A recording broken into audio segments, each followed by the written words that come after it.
लमाणू रुलियासी त चाहे असां लमाणू रुलियासी त चाहे न मंज़िल जे रास्ता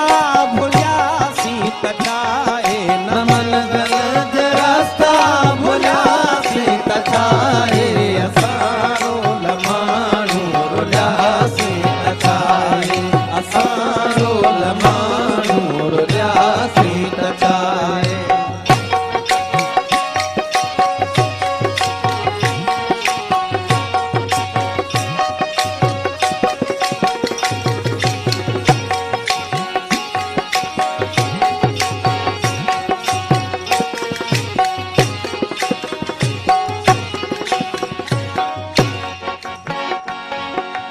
असां जे कॾहिं मन में मंदर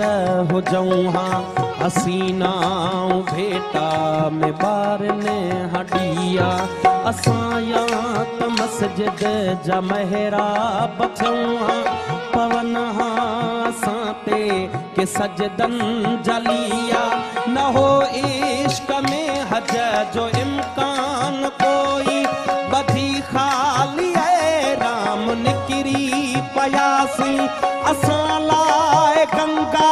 जे अस्नान ते झल किनारे किनारे ही हलंदा रहियासीं मोहब्बत जो महराज नाहे असां लाइ इएं ख़ाली उभरे उॾियासीं त छाहे असां लमाणू रुलियासी त छाहे असां लमाणू रुलियासी त छाहे न मंज़िल जे रास्ता भुलियासी त छाहे न मंज़िल जे रास्ता भुलियासी त छाहे असां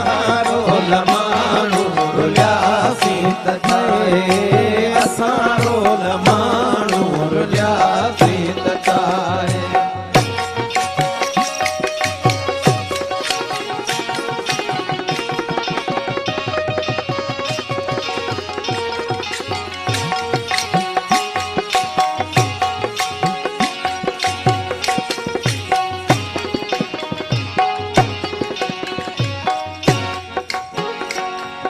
न मिलियूं वारनि खे खणियूं आङिरिन जूं न ज़ुल्फ़नि मां आई हवा का ओठे जी ज़माने में भुलिजी कई कहीं न हूंदी असां लाइ गणती का परते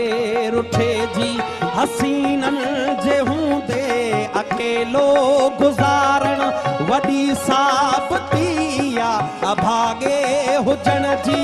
असांजी त तक़दीर कंहिं वक़्तु सखणी कई नाहे दावा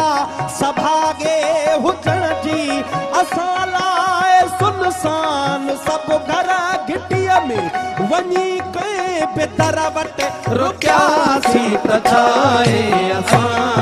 लमाणू रुलियासी त छाहे असां लमाणू रुलियासी त छाहे न मंज़िल जे रास्ता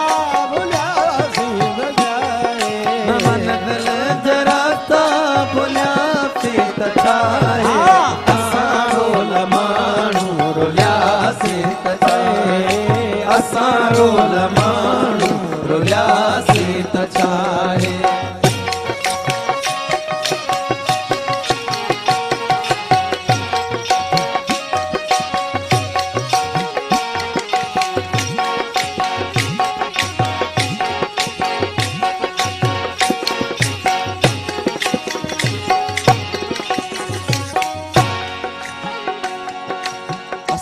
प्यार खां दूर मुवासी ओ जाना खुदा कोन बख्शी तो जन्नत असांखे हथड़नि ते मेंदीअ जी हसरत असांखे मिली का न का अहिड़ी दावत असांखे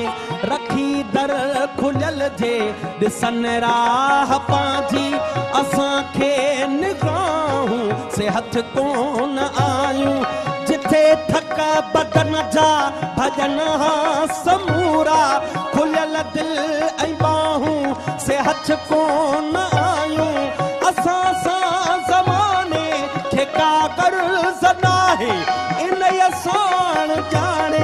रुसियासी त छाए असां